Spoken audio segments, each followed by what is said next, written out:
Olá, bom dia. Bom dia, hoje é sexta-feira, 21 de novembro. Hora de ficar bem informado em Libras. Então, não deixe de fazer o seu comentário no Facebook, ok? O endereço é facebook.com/Visual TV Brasil. Direto do Rio de Janeiro, o Visual começa agora.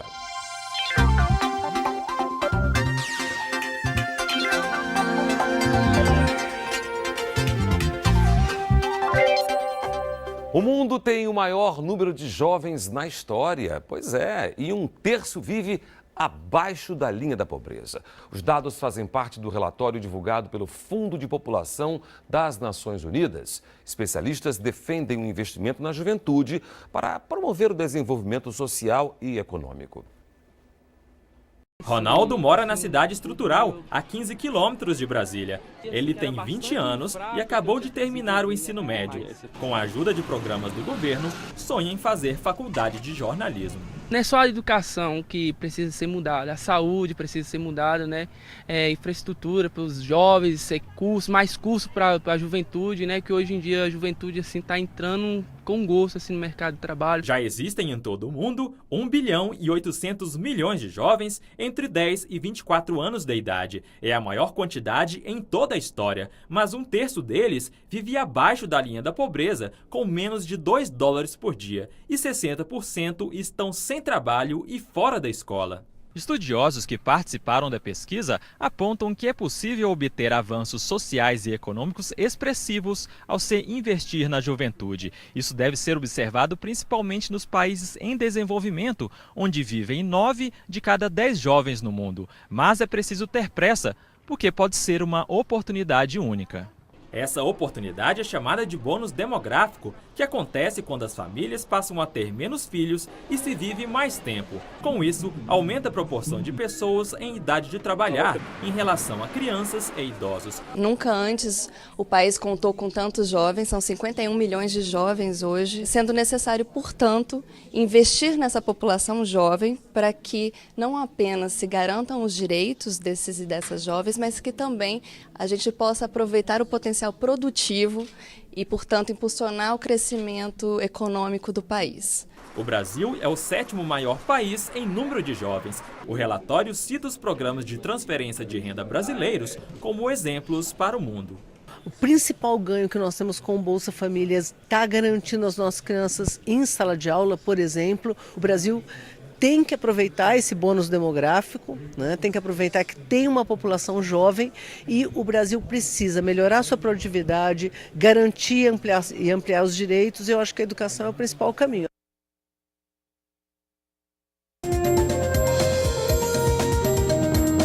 Mais um refém do grupo extremista Estado Islâmico foi morto esta semana. A vítima foi o voluntário Peter Kassig.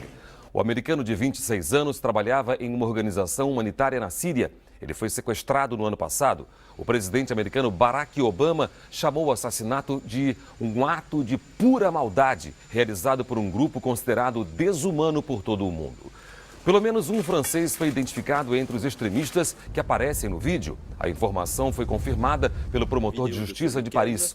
O francês Maxime Auchard, de 22 anos, teria se convertido ao Islã aos 17 anos e passou a seguir o grupo pela internet. Um ataque a uma sinagoga em Jerusalém deixou 4 israelenses mortos e pelo menos 8 feridos. Os responsáveis pelas mortes foram 2 palestinos armados com facas, machados e uma pistola. O primeiro-ministro israelense Benjamin Netanyahu prometeu uma reação dura e culpou o presidente da Autoridade Nacional Palestina, Mahmoud Abbas, por incitar a violência. As bolsas de Xangai e de Hong Kong, na China, começaram a operar esta semana de forma integrada. A medida foi considerada um sinal de liberalização do mercado chinês. Agora, chineses terão acesso aos mercados internacionais através de Hong Kong e os investidores estrangeiros vão poder comprar ações chinesas.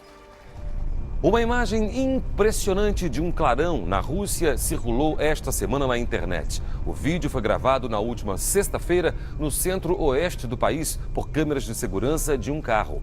Desde que foi divulgado no YouTube, o vídeo gerou todo tipo de teoria para a luz, até mesmo uma invasão alienígena. Cientistas afirmam que a explicação mais provável é a de que um cometa tenha passado pela atmosfera terrestre pegando fogo. Os Estados Unidos vivem o outono mais rigoroso em 40 anos. Pelo menos 4 pessoas morreram em acidentes causados pelas tempestades de neve. Metade do país registrou neve ontem e todos os 50 estados tiveram baixas temperaturas. A maior parte das tempestades aconteceu no leste dos Estados Unidos, na região de Nova York e em Buffalo, que declarou estado de emergência. A cidade acumulou mais de 1 metro de neve.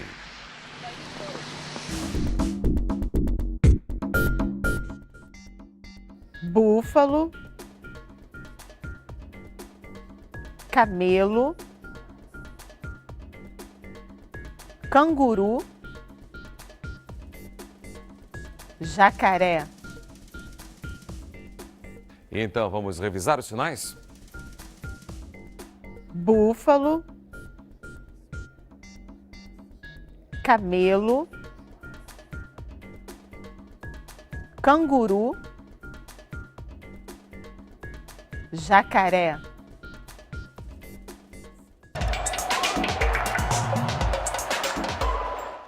Bom dia!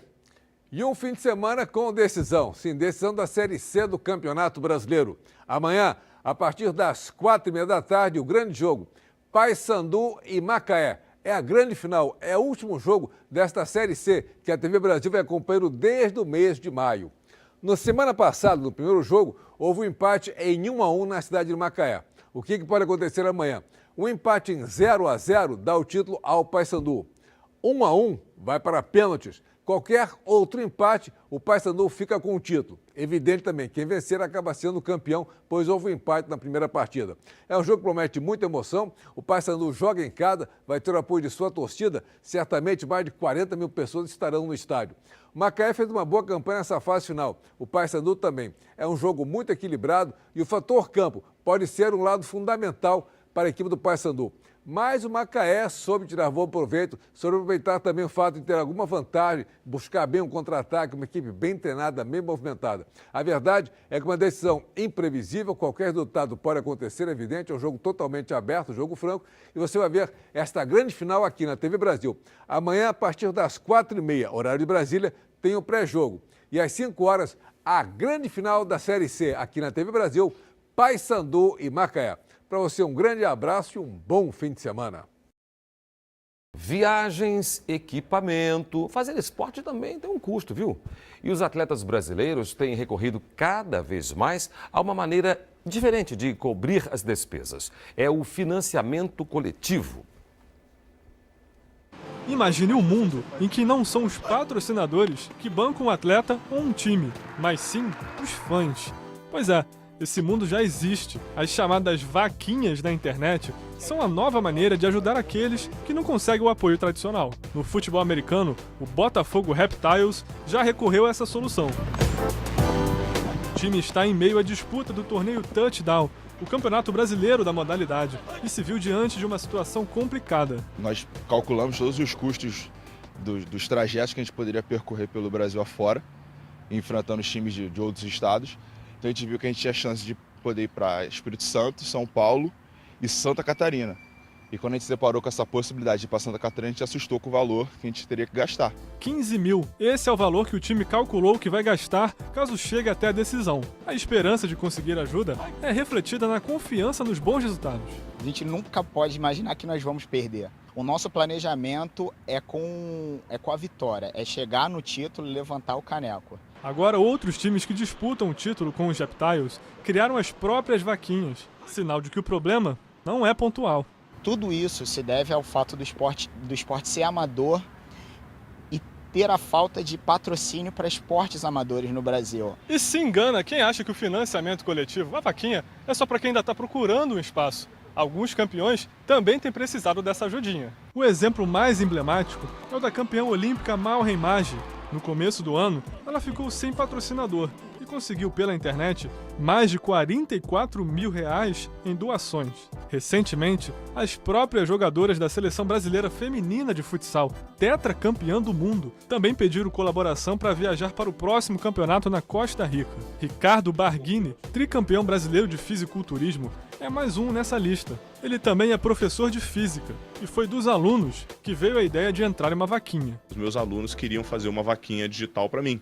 E eu não permiti porque eu achei que não era cabível participar, fazer esse tipo de negócio para angariar recurso, né? Mas depois eu cheguei à conclusão de que alguma coisa eu precisava fazer assim, de maneira urgente, imediata, para tentar recurso. Ele precisa de R$8 mil para viajar à Índia, para o Campeonato Mundial da categoria. Ricardo diz que não gostaria de ter que recorrer novamente a essa ferramenta, mas espera que o caso abra os olhos para a situação de muitos esportistas no país. Nós, nesse momento, os atletas que estamos fazendo esse tipo de prática com rifa, com vaquinha, com outras ações, pedindo mesmo, batendo em porta, porque tem atleta que bate de porta em porta, eu acho que isso é importante, que acaba sendo um divisor de águas.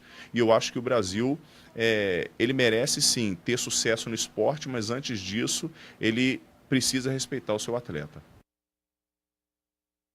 E o Visual de hoje termina aqui. Para você, um ótimo fim de semana. Tchau. A gente se vê na segunda. Tchau, tchau.